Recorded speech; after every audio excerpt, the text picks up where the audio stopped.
नमस्कार दोस्तों, मेरा नाम सुनील कुमार सैनी है।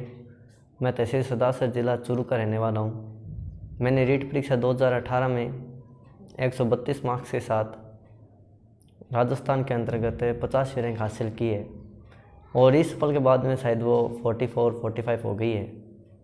सेकंड ग्रेड परीक्षा 2018 में मैंने मैथमेटिक्स सब्जेक्ट से ऑल राजस्थान 11वीं रैंक हासिल की है और शहर शिक्षा विभाग का भी जो सेकंड ग्रेड का एग्ज़ाम लगा था उसमें मैंने बहुत अच्छे मार्क्स हासिल किए, लेकिन माध्यमिक शिक्षा में होने के कारण मैंने वो जॉब ज्वाइन नहीं की। आज ऑनलाइन आने का मेरा एकमात्र उद्देश्य यही है कि मेरे बहुत से सीनियर हैं, जूनियर हैं, मेरे सहपाठी है, उनके कॉल और मैसेज आ रहे थे कि आपने मात्र 2.5 से 3 महीने के अंतर्गत इतनी मतलब रीट एग्ज़ाम की अच्छी तैयारी की है और 132 मार्क्स लेके आए हो, तो ये कैसे संभव हो पाया। तो इसी कारण मैंने सोचा क्यों ना मैं मेरे अनुभव आपके साथ शेयर करूं और अगर किसी एक भी बच्चे की अनुभव काम आ सके तो ये मेरे लिए बहुत बड़ी सौभाग्य की बात होगी। बहुत से शिक्षकगण हैं, बहुत से विद्वान हैं, बहुत से अनुभवी व्यक्ति हैं, कोचिंग संस्थाएं हैं जो अपने ज्ञान से, अपने अनुभव के माध्यम से बच्चों को लाभान्वित करते आ रहे हैं। मैंने भी सोचा क्यों ना मैं भी अपने अनुभव को आपके साथ शेयर करूं। तो आज मैं 2 पहलुओं पर बात करूंगा। एक तो आपको इन जो 2 या ढाई महीने बच्चे हैं रीट एग्ज़ाम के, इसमें आपको किन किन बातों का ध्यान रखना है। और दूसरी बात, आपको कौन सी पुस्तकें पढ़नी है। चाहे कोई विद्यार्थी ने 4 से 5 बार रिविज़न कर लिया है या कोई विद्यार्थी अभी स्टार्ट करने जा रहा है, तो आपको कौन सी पुस्तकें पढ़नी है और इन दिनों में किन किन बातों का ध्यान रखना है स्पेशली, तो वो चीज़ आपके साथ शेयर करना चाहता हूँ। इससे पहले मैं आपको एक बात बता देना चाहता हूँ कि आप ये मत समझना कि इन्हीं बातों को फॉलो करके इतने अच्छे मार्क्स लेके आ सकते हैं। जो आप अपने रूटीन में चल रहे हैं, जो आपका प्लान है इस भर्ती के प्रति, आप उसी की तरह ही चलते रहें। बस इनमें से कोई 1-2 बातें आपके अगर काम आ सके तो कर लेना। हाँ, पहली बात तो जो ये छोटी छोटी बातें हैं, लेकिन छोटी छोटी बातें बड़ा प्रभाव डालती है। पहली बात तो आपको इन 2 महीने के अंतर्गत अपने स्वास्थ्य का बहुत ध्यान रखना है ना। पता नहीं लोग इनके बारे में बातें क्यों नहीं करते हैं। लोग ये बता देते हैं कि आपको इतने घंटे पढ़ना चाहिए, आपको सुबह पढ़ना चाहिए, आपको शाम को पढ़ना चाहिए, ये बुकें पढ़नी चाहिए, ये कोचिंग करनी चाहिए, है ना। ये छोटी छोटी बातें, आपको स्वस्थ रहना चाहिए, मेरा मानना है। तो आपको 2 से ढाई महीने आपको स्वस्थ रहना है, क्योंकि आपके अगर 1-2 दिन में कुछ दिक्कत होती है तो वो आपके 4 से 5 दिन खराब कर देंगे। तो पहली बात ये है। दूसरी बात, घर की टेंशन से दूर रहना, है ना। चाहे बहुत ज़्यादा खुशी का माहौल हो, है ना, और चाहे घर में कोई भी टेंशन हो, तो उससे दूर रहना, इनका प्रभाव पड़ता है, ठीक है ना। ये चीज़ें आप अपने ध्यान रखना। तीसरी बात, नींद से कॉम्प्रोमाइज़ मत करना, है ना। मेरा मानना है कि आप नींद से कभी कॉम्प्रोमाइज़ मत करना। जैसे लगभग 8-9 घंटे तो नींद लेनी है। हालांकि कई विद्यार्थी इससे मेरी बात से सहमत नहीं होंगे कि सर इतना कम टाइम है तो नींद तो कम ही लेनी है, लेकिन मेरा मानना है, मेरे जो टाइम टेबल था, जो शेड्यूल था, उसके अंदर कोई और चीज़ें फॉलो हो ना हो, ये ज़रूर मैं फॉलो करता था कि नींद आपको प्रॉपर लेनी है। मैं समय पर सो जाता था, है ना, क्योंकि जब तक व्यक्ति सोता नहीं है तब तक वो कुछ नया नहीं सीख पाता है ना। हमारे साइकोलॉजी के मैम उन्होंने बताया था कि जब एक बच्चे का जन्म होता है तो जो उसकी पहली चीख होती है वो भी उसके माइंड में स्टोर होती है ना, लेकिन वो याद नहीं रहती है ना। जब अपना मन बहुत शांत होता है तो अपने पीछे की बहुत चीज़ें अपने याद आने लग जाती है। तो आपको केवल पढ़ना ही नहीं है इस एग्ज़ाम में, आपको याद भी रखना है। तो याद रखने के लिए आपका माइंड बहुत ही ज़्यादा शांत होना ज़रूरी है।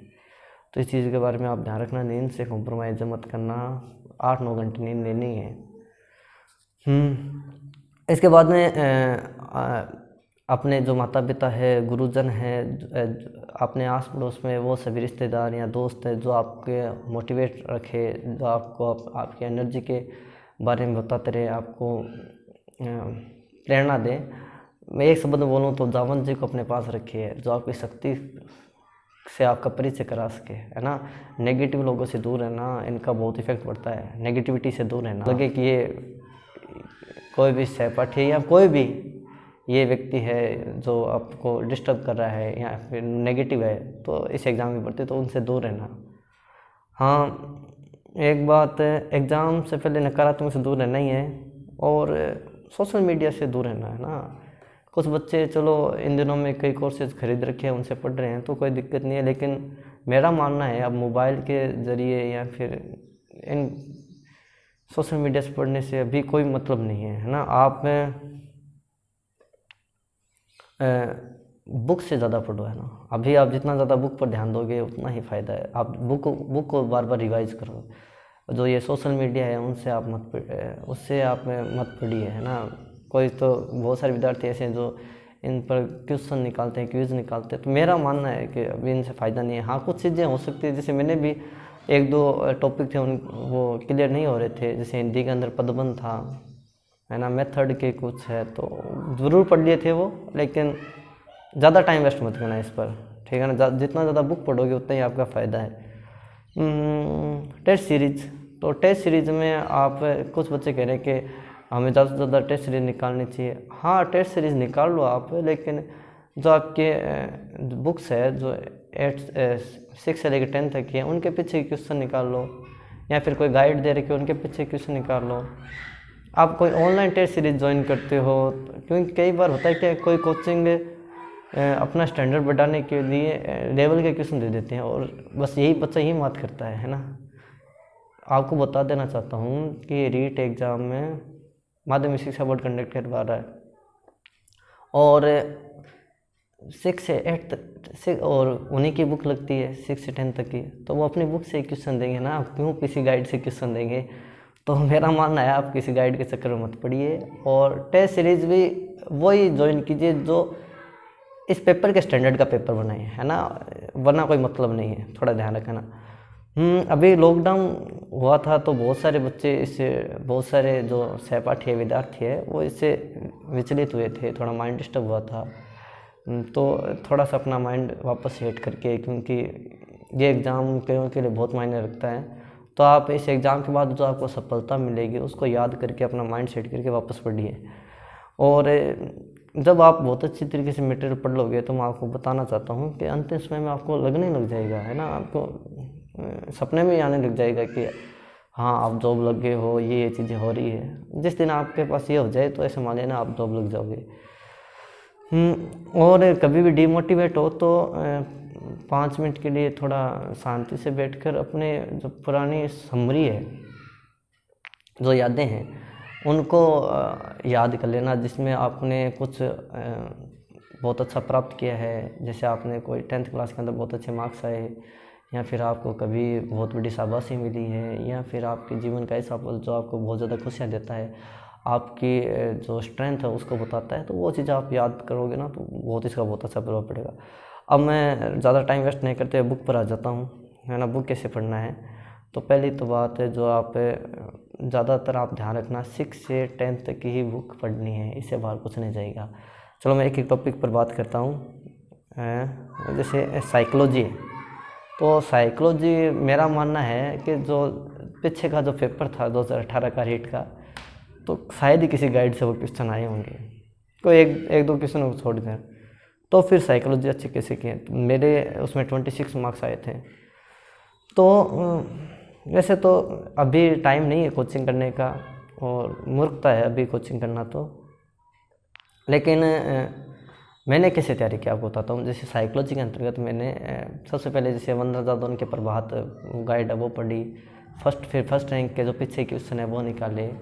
और मैंने वैसे कोई कोचिंग नहीं की, लेकिन हमारे जैसे मैंने सोचा कि साइकोलॉजी खुद तो पढ़ नहीं सकते तो अच्छा कौन पढ़ाता है, तो हमारे सदा शहर में जैसे शीतल में आपके भी लोकल कोई अच्छे टीचर हैं, या फिर कई आपने ऑनलाइन कोर्सेज ले रखे हैं, तो आप उनसे इतनी अच्छी तरीके से साइकोलॉजी पढ़ लो कि आपके एक बहुत साइकोलॉजी के बहुत बेसिक कॉन्सेप्ट बन जाए, है ना। मैम ने हमको बहुत अच्छी तरीके से पढ़ाई थी, और ये गाइडें हैं। आप इनके अलावा भी कोई और पुस्तकें पढ़ना चाहो तो पढ़ लेना, ये कोई फिक्स नहीं है कि आप ये पढ़ो तभी। मैंने हमको हमारे जो टीचर ने पढ़ाया था, मैम ने पढ़ाया था, उससे बहुत अच्छी कॉन्सेप्ट बन गई थी। तो जो क्वेश्चन आए थे तो मैंने उन क्वेश्चनों को बाई ऑप्शन अटैम्प्ट किया था, है ना। ये ऑप्शन नहीं हो सकता, ये ऑप्शन नहीं हो सकता, ये ऑप्शन नहीं हो सकता, ये हो जाएगा, है ना। तो इस तरीके से सोल्व किया, कॉन्सेप्ट अच्छी थी, तो इससे 26 क्वेश्चन मेरे सही हो गए। हिंदी की बात करूँ तो हिंदी में आपके 9th से 12th की एक व्याकरण की बुक लगती है, वो पढ़ लेना, लेकिन उसमें काफ़ी गलतियाँ भी है, और थोड़ा सा हिंदी का पेपर थोड़ा सा अच्छा भी आता है। तो इसके अलावा आप जैसे मैंने दिशा पढ़ी थी, दिशा में लास्ट ईयर के जितने भी क्वेश्चन आए हुए हैं हिंदी के, तो उससे मैंने क्वेश्चन पढ़ लिया, थोड़ी बहुत थ्योरी भी, उसमें भी गलतियाँ हैं, लेकिन आप वो पढ़ कर अच्छी तरीके से कर सकते हो। थोड़ा सा हिंदी और पढ़ लेना, आपको और मटेरियल मिले तो वो हिंदी अच्छे से पढ़ लेना। संस्कृत तो मैंने क्या किया था, जैसे मेरा साथ वाला था तो उनके संस्कृत थी, तो हमने उनको कहा कि आप मुझे संस्कृत पढ़ा दीजिए और मैं आपको साइकोलॉजी पढ़ा दूंगा। तो उनसे मुझे संस्कृत बहुत अच्छी तरीके मिल गई, है ना। मैं आपको ये बताना चाहता हूँ, वैसे आप वैसे कोचिंग मत करो, है ना, उससे टाइम बहुत वेस्ट होगा। आप ऐसे देख लो, मेरा ये वीक पॉइंट है, ये मेरे साथी में कौन है जो मुझे ये पढ़ा सकता है, ठीक है ना, ताकि उससे टाइम बच जाएगा आपका, ठीक है ना। मैंने यही किया था कि भाई साइकोलॉजी मैम पढ़ा रही है, साइंस करती है मेरे ये सहपाठी वो पढ़ा रहा है, हिंदी का कोई टॉपिक समझ नहीं है तो मेरी सिस्टर हिंदी की, वो मुझे हिंदी पढ़ा दी। तो कोई वैसे कोई कोचिंग नहीं की, लेकिन ऐसे पर्टिकुलर कोई टॉपिक वीक है तो वो कर लिया। मैथ और साइंस में मैथमेटिक्स का था, तो मेरी मैथ अच्छी हो गई, और साइंस भी मैंने पढ़ ली। तो मैथमेटिक्स में, हाँ, यहाँ पर एक बात बताना चाहता हूँ, होता क्या है, जैसे मैं 11th 12th कॉलेज के बच्चों को ट्यूशन वगैरह करवाता था, तो मुझे लगा मैं तो कॉलेज के बच्चों को पढ़ा रहा हूँ, मैं 6th क्लास की बुक क्यों पढ़ूँ मैथमेटिक्स, ये तो मैं ऐसे ही कर दूंगा। 7th क्लास की बुक क्यों पढ़ूँ, तो ये भी मैं ऐसे ही कर दूंगा। लेकिन जो मैंने लास्ट ईयर के कई क्वेश्चन देखे थे, तो उसमें मुझे लगा कि कई बार क्या होता है, बहुत सिंपल क्वेश्चन आ जाते हैं, तो उसमें अपने थोड़ा सा अपने तुरंत दिमाग में नहीं आता है ना।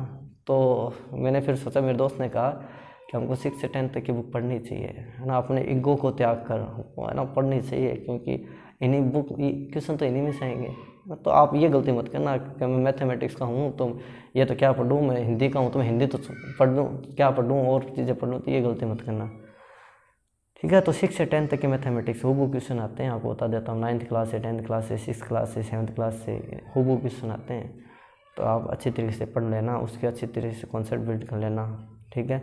रही बात साइंस की, तो साइंस में आपको 100% कहता हूँ, बुक से बाहर कुछ नहीं जाएगा। बहुत से मेरे सहपाठी हैं, बहुत उन्होंने, हाँ, वो बहुत ज़्यादा इंटेलिजेंट हैं, आज अदर सर्विसेज में भी अच्छे पोस्ट पर हैं, लेकिन रीट के अंदर उन्होंने ये गलती की थी कि उन्होंने बहुत लेवल का पढ़ लिया था, ये गाइड पढ़ ली, वो गाइड पढ़ ली, सीधे बुक में से क्वेश्चन आते हैं। इस बात का ध्यान रख लेना, आपको बार बार कहता हूँ, कोचिंग वगैरह सब फेल है, आप ये 6 से 10 तक की बुक पढ़ लो साइंस की, इनसे बाहर कुछ नहीं जाएगा।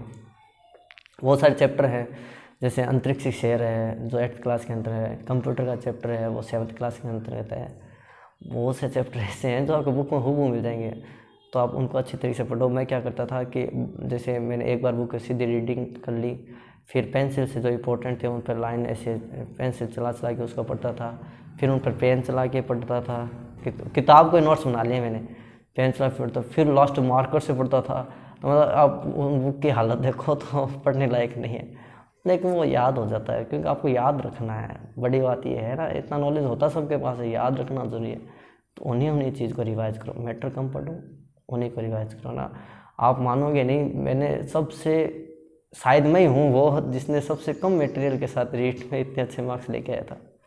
बहुत कम मटेरियल है ना, बहुत ज़्यादा कम मटेरियल है। आपको क्या बताऊँ, जैसे मैंने देखा भाई 6th क्लास में कौन है अपने मोहल्ले के अंदर, अच्छा चाचा जी का लड़का है वो 6th क्लास के अंतर्गत है, तो उसकी संस्कृत की बुक उठा ली, उसकी विज्ञान की बुक उठा ली, उसके मैथमेटिक्स की बुक उठा ली, है ना, उनसे पढ़ लूँगा, वो 7th में हो गया, 6th की बुक उसके काम नहीं आएगी। अच्छा मेरे दोस्त की वो बहन है, वो 10th क्लास अभी 10th से पास आउट हुई है, वो 10th की बुक लेके आ गया।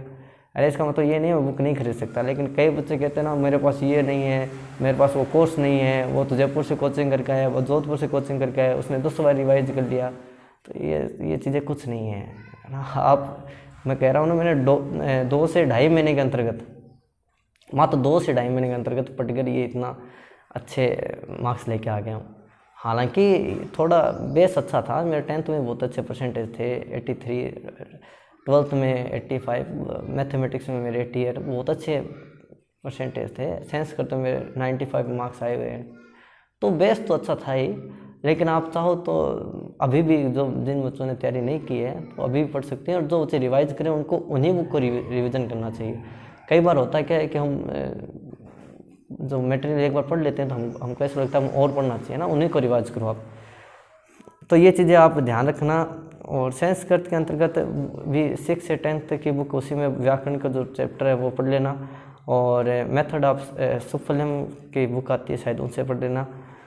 और रही बात मैथ और साइंस के मेथड की, तो मैथ और साइंस का मेथड मैंने एक के कुलश्रेष्ठ बुक थी, जो अगर आपको अवेलेबल हो तो उनसे पढ़ लेना। और मेथड के बुक के लिए इसके बारे में और कुछ नहीं कर सकता, क्योंकि मैंने वही बुक पढ़ी थी। और मेरे मैथ में 30 में से 30 क्वेश्चन सही थे, साइंस के मेथड के लगभग क्वेश्चन सही थे, है ना। इस एग्जाम में जिसकी साइकोलॉजी और मेथड अच्छा है ना, वो आगे निकल जाएगा, है ना। मेरे तो सेकंड ग्रेड के अंतर्गत मेथड के जो 20 क्वेश्चन आते हैं तो 18 से 19 मेरे क्वेश्चन हमेशा सही होते हैं। तो मेथड के क्वेश्चन में तो अच्छा हो गया। तो एक के कुलश्रेष्ठ की जो बुक आती है मैंने तो वो पढ़ी थी। अगर आपको भी मार्केट में, कोई ज़रूरी नहीं है यही पढ़ो, मार्केट में और बुक अवेलेबल हो तो वो पढ़ लेना, बस थोड़ी सी कॉन्सेप्ट अच्छी बना लेना, है ना। जैसे कुछ टॉपिक है, जैसे मापन और मूल्यांकन है, निदानात्मक और उपचारात्मक शिक्षण है, तो ये आप साइकोलॉजी में वही है, साइकोलॉजी में शायद मापन और मूल्यांकन का एक पॉइंट होगा।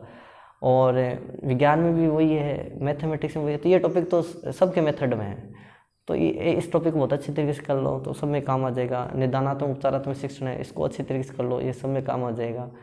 हाँ, उत्कर्ष के निर्मल केलोजी के 2-3 वीडियो हैं मेथड के ना, वो अच्छे वीडियो, अगर आप उनको देख लेते हो, मैंने उनको 10 से 12 बार देखा था उन वीडियोज़ को, तो आपके मेथड की बहुत अच्छी कॉन्सेप्ट बिल्ड हो जाती है, तो आप वो कर सकते हो, ठीक है। और जल्दी मैं सेकंड ग्रेड के बारे में आपको कैसे तैयारी करनी चाहिए, जैसे मैं सेकंड ग्रेड में आपको बताया है कि 11वीं रैंक आई है, तो आपको बताऊंगा कि सेकंड ग्रेड की भी तैयारी कैसे करनी चाहिए। उसके लिए मैं एक अलग से वीडियो लेके आऊँगा, तो वो भी आपको जल्दी मैं बताऊंगा कि सेकंड ग्रेड के मैथमेटिक्स में आप किस तरीके से अच्छी तैयारी कर सकते हो, कम टाइम में ज़्यादा से ज़्यादा क्वेश्चन कैसे अटैम्प्ट कर सकते हैं ना। आप जैसे जनरली मैथमेटिक्स पढ़ रहे हैं ना, उससे आपको क्वेश्चन तो आ जाते हैं, लेकिन 1 मिनट के अंतर्गत एक क्वेश्चन करना और उसको ओमबार में फिल करना, वो उसके लिए अलग ही तकनीक है मैथमेटिक्स की, जो मैंने मेरे गुरुजनों से सीखा। हमारे सुदासन के अंतर्गत मैथमेटिक्स के बड़े बड़े धुरंधर है, तो मेरे गुरुजनों से जो मेरा आशीर्वाद रहा है मैथमेटिक्स का, उससे मेरी 11वीं रैंक आई है। तो आप उसके बारे में आपको बताएंगे, अभी सेकंड ग्रेड का भी आपको एक वीडियो अलग से शेयर करेंगे, मैथमेटिक्स आपको कैसे पढ़नी है, एक अलग ही तरीका है ना, कोई बाई ऑप्शन क्वेश्चन को कैसे सॉल्व करना है उसके बारे में अलग से बताएंगे। तो लास्ट में ये कहना चाहता हूँ, विश्वास विश्वास विश्वास, अपने पर विश्वास, अपने कार्य पर विश्वास, अपने ईश्वर पर विश्वास, बस यही सफलता का मूल मंत्र है। बहुत बहुत धन्यवाद।